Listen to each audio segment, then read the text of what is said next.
So hello students, welcome to our channel physics classes by Mudit. Start करने से पहले please subscribe कर दें और बेल आइकन को भी प्रेस कर दें ताकि कोई भी अपडेट ना आप मिस ना करें। अदर वीडियोस देखने के लिए डिस्क्रिप्शन में जाके लिंक पर क्लिक करें। Thank you. स्टार्ट करते हैं। इस वीडियो में हम डिस्कस करेंगे हाफ लाइफ को और मीन लाइफ को। ठीक है। रेडियो एक्टिविटी के फर्स्ट लेक्चर में हमने रेडियो एक्टिविटी को समझा था। सेकेंड लेक्चर में हमने law of decay, Rutherford Soddy law को डिस्कस किया था। अगर आपने वो दो वीडियो नहीं देखे हैं तो आई बटन पे जाके आप देख सकते हैं। सो स्टार्ट करते हैं। What is half life? So half life को शुद्ध हिंदी में हम कहते हैं अर्ध आयु काल। अभी हमने रेडियो एक्टिविटी को समझ चुके हैं तो हम समझ सकते हैं कि ये कोई न्यूक्लियस से रिलेटेड होगी, लेकिन रेंडमली हम अगर इसको देखें तो हाफ लाइफ का मतलब होता है आधी जिंदगी। एक्चुअली में ऐसा कुछ नहीं होता। What is half life? Half life of a radioactive sample is a time to reduce the nuclei to half of its initial value। इसका मतलब क्या है? किसी रेडियो एक्टिव सब्सटेंस में से जितने टाइम में उसमें से हाफ पार्टिकल डिके हो जाते हैं वो टाइम उसका क्या होता है? हाफ लाइफ होता है। या फिर जितने टाइम में उस रेडियो एक्टिव सैंपल में हाफ रेडियो एक्टिव न्यूक्लियाई रह जाते हैं, रिमेन रह जाते हैं, वो टाइम उसका क्या होता है? हाफ लाइफ होता है। ओके स्टूडेंट्स, हाफ लाइफ को हम डिनोट करते हैं टी हाफ से, या कुछ बुक्स में कैपिटल टी से भी डिनोट करते हैं। So next, it's value for an element is constant. इसकी वैल्यू जो होती है वो कांस्टेंट होती है, चेंज नहीं होती। किसी पर्टिकुलर एलिमेंट के लिए इसकी वैल्यू क्या होती है? कांस्टेंट होती है। Next, it does not depend on the quantity of substance. ये सब्सटेंस की क्वांटिटी पे डिपेंड नहीं करता है। इसका मतलब ये है, किसी सब्सटेंस में अगर मान लो यूरेनियम की ज़्यादा न्यूक्लियाई है तो इसका मतलब ये नहीं होगा उसकी हाफ लाइफ कम होगी या ज़्यादा होगी। ठीक है, ये पर्टिकुलर एटम से रिलेटेड होती है, क्वांटिटी पे डिपेंड नहीं करती है। एग्जांपल्स के बारे में डिस्कस करते हैं। तो सबसे पहला एग्जांपल है यूरेनियम। यूरेनियम का मास नंबर होता है 238 और इसका एटॉमिक नंबर होता है 92, और इसकी हाफ लाइफ क्या होती है? 4.5 इंटू 10⁹ ईयर्स। इसका मतलब क्या है? 4.5 इंटू 10⁹ ईयर्स में इसमें से half radio active nuclei decay हो जाएंगे। इसी तरीके से थोरियम है। थोरियम की हाफ लाइफ होती है 8 इंटू 10⁴ ईयर्स। ठीक है। बिस्मथ है। बिस्मथ की हाफ लाइफ होती है 3 मिनट, यानी बिस्मथ में केवल 3 मिनट में रेडियो एक्टिव न्यूक्लियाई डिके हो जाते हैं। Now we will calculate the relation between half life and decay constant. Students, decay constant के बारे में हम डिस्कस कर चुके हैं। ठीक है। सो जस्ट सपोज किसी रेडियो एक्टिव सब्सटेंस में स्टार्टिंग में नंबर ऑफ न्यूक्लियाई कितने हैं? एन नोट है। Okay. If the number of nuclei if the number of nuclei at the beginning is equal to n note. Starting में कितने हैं? n note है। और t टाइम के बाद में मान लो इसमें n पार्टिकल रह जाते हैं। After time t the remaining nuclei in the substance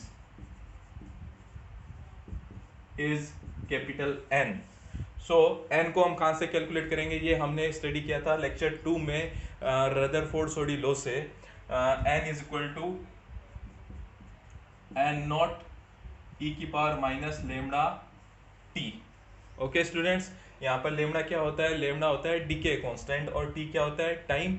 N not वो रेडियो एक्टिव न्यूक्लियाई है जो स्टार्टिंग में है, और एन क्या है? यहाँ पर टी टाइम के बाद जो न्यूक्लियाई उसमें रह जाते हैं वो है।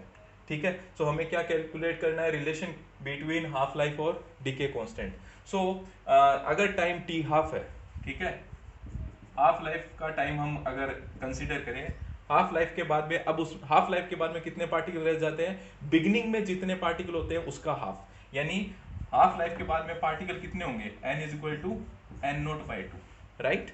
So put the value of n and small t in this equation, we get n naught by 2 is equal to n naught e की power minus lambda t half. Okay students, दोनों side में LHS में RHS में n naught आ रहा है, so n naught से n naught cancel हो जाएगा। So 1/2 is equal to e की power minus lambda t half. Now अब हम क्या करें, दोनों तरफ क्या ले लो, log ले लो, ठीक है। सो log, यहाँ पर log का बेस क्या रखना है, e रखना है, ठीक है। log e 1/2 is equal to log e की power minus lambda t half, ठीक है। So log a upon b, log a upon b की प्रॉपर्टी क्या होती है, log a minus log b। So log 1 minus log 2 is equal to, log a की power b है तो जो पावर होती है वो log के साथ मल्टीप्लाई में आ जाती है, ये भी प्रॉपर्टी होती है log की। So minus lambda t half log e e। सो log e की वैल्यू क्या होती है, अगर बेस में और उसके आगे अगर सेम क्वांटिटी है तो उसकी वैल्यू क्या होती है, 1 होती है, ठीक है। log 1 की वैल्यू क्या होती है, 0 होती है। So 0 minus log 2 is equal to minus lambda t half, ठीक है। सो माइनस है, इधर भी माइनस है, माइनस से माइनस कैंसिल हो गया। सो हम इसको लिख सकते हैं lambda t half is equal to log 2 log 2। So t half is equal to कितना आ जाएगा, t half is equal to log 2 upon lambda. log 2 की वैल्यू होती है 0.693। So t half is equal to 0.693 upon lambda. So this is the relation between half life and decay constant. Half life is equal to 0.693 upon decay constant. So students, now we calculate the mean life or average life. Radio activity की जो property study की थी उनमें से एक थी, radio activity का nature statistical होता है। स्टैटिस्टिकल का मतलब ये होता है कि आप डिटरमाइन नहीं कर सकते कि कितने टाइम तक पार्टिकल्स डिके होंगे, ठीक है। सो इस ये जो टाइम है वो 0 से इनफाइनाइट तक कुछ भी हो सकता है। So what is mean life, the life up to which a radioactive nucleus is exist is called average life. यानी जितने टाइम तक रेडियो एक्टिव न्यूक्लियाई एग्जिस्ट करता है वो टाइम, और मीन लाइफ को हम यहाँ पर डिनोट करते हैं टो से। एवरेज लाइफ का जनरल फॉर्मूला हम कैसे कैलकुलेट करते हैं, जैसे अगर आपके पास 4 नंबर है तो एवरेज कैसे निकालेंगे, उन चारों का सम करोगे, डिवाइड करोगे 4 से। इसी तरीके से एवरेज लाइफ का फॉर्मूला कैलकुलेट करेंगे तो क्या आएगा, average life is equal to total age of all nuclei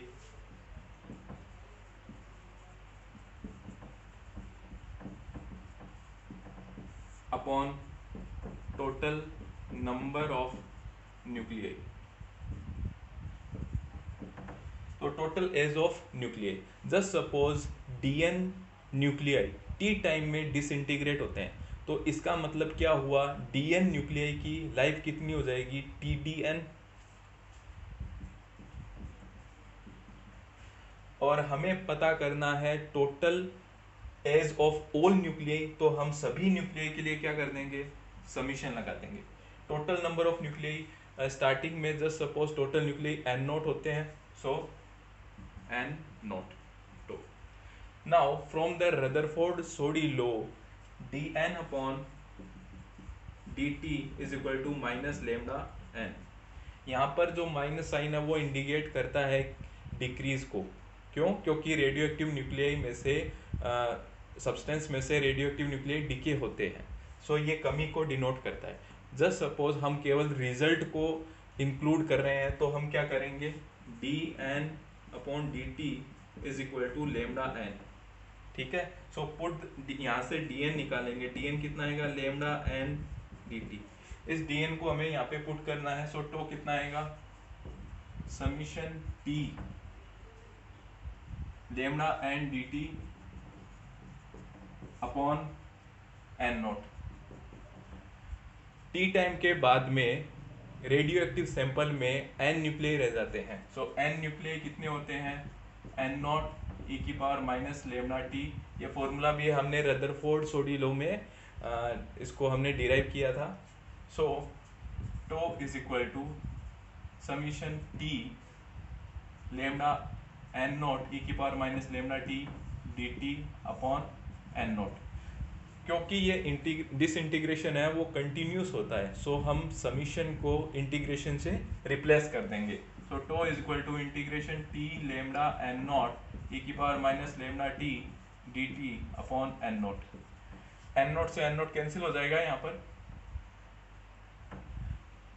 now इसकी लिमिट क्या होगी, अभी जस्ट हमने बताया जो डिसइंटीग्रेशन जो टाइम है वो जीरो से इनफाइनाइट तक कुछ भी हो सकता है। सो यहाँ पर इसकी जो लिमिट होगी वो होगी जीरो टू इनफाइनाइट। सो अब हम यहाँ पर लेमडा जो उसको बाहर ले लेंगे, क्योंकि जो इंटीग्रेशन है वो टी के रिस्पेक्ट में होना है। So lambda integration zero to infinite t e to the power minus lambda t d t. So maths के जो स्टूडेंट्स हैं उनको तो ये अच्छे से पता है पार्टीशन फंक्शन है। बायोलॉजी वाले स्टूडेंट्स के लिए थोड़ा प्रॉब्लम हो सकता है। फर्दर वीडियोस में हम डिफरेंशिएशन और इंटीग्रेशन पे भी वीडियो बनाएंगे, ठीक है। सो इसका इंटीग्रेशन कैसे होता है, first function as it is, second का इंटीग्रेशन माइनस इंटीग्रेशन फर्स्ट का डिफरेंशिएशन सेकंड फंक्शन का integration. Tau is equal to lambda first function as it is second का इंटीग्रेशन माइनस इंटीग्रेशन फर्स्ट का डिफरेंशिएशन, टी का t के respect में differentiation one होता है, इंटीग्रेशन सेकंड फंक्शन का। So tau is equal to lambda t e की power minus lambda t, इसका इंटीग्रेशन क्या होता है, e to the power minus lambda t, और जिसके रिस्पेक्ट में हम करते हैं उसके साथ जो क्वांटिटी होती है वो नीचे आ जाती है, यानी upon minus lambda, limit zero to infinite minus integration. अब ये जो इंटीग्रेशन है e to the power minus lambda t, इसका क्या हो जाएगा, e to the power minus lambda t upon minus lambda tau is equal to lambda into. अब students ये जो क्वांटिटी ये पूरी जीरो हो जाएगी, क्यों, क्योंकि अगर आप यहाँ पर इनफाइनाइट रखोगे तो e to the power minus infinite बनेगा। E to the power minus infinite होता है जीरो, माइनस लोअर लिमिट रखेंगे, लोअर लिमिट यहाँ पे टी की जगह जीरो रखोगे तो ये टर्म वैसे भी जीरो बन जानी है। सो ओवरऑल ये टर्म आनी है जीरो माइनस जीरो यानी जीरो, जीरो माइनस माइनस, और यहाँ पर ये माइनस वन अपॉन लेमडा है, माइनस वन अपॉन लेमडा को बाहर लेंगे तो minus minus plus one upon lambda. E to the power minus lambda t का वापस से इंटीग्रेशन करना है, यानी e to the power minus lambda t upon minus lambda, limit zero to infinite. So tau is equal to lambda into minus one upon lambda को बाहर ले लेंगे, so plus minus minus one upon lambda square into upper limit t की जगह infinite रखेंगे, so e to the power minus infinite, again क्या होता है, e to the power minus infinite zero, minus lower limit रखेंगे t की जगह zero, यानी e to the power minus zero, यानी one upon e to the power zero आ जाएगा, उसकी वैल्यू क्या आती है, वन आती है। So zero minus one, so now zero minus one is minus one, minus minus plus, so tau is equal to lambda into one upon lambda square, यहाँ पे नीचे लेमडा स्क्वायर है ऊपर एक लेमडा है, सो नीचे एक लेमडा बचेगा, tau is equal to one upon lambda. So this is the formula for mean life और average life. So mean life और average life is the reciprocal of decay constant.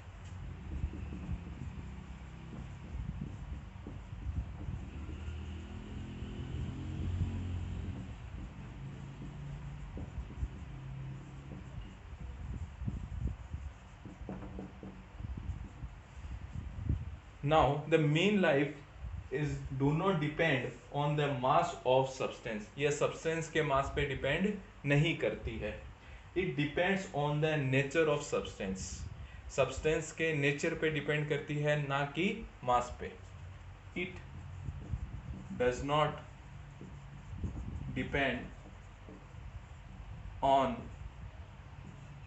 mass of substance, depends on nature of substance। Okay students, so आज के इस video में इतना ही। अगर आपको video अच्छा लगा है तो लाइक करें और फ्रेंड्स के साथ शेयर करें। Thank you.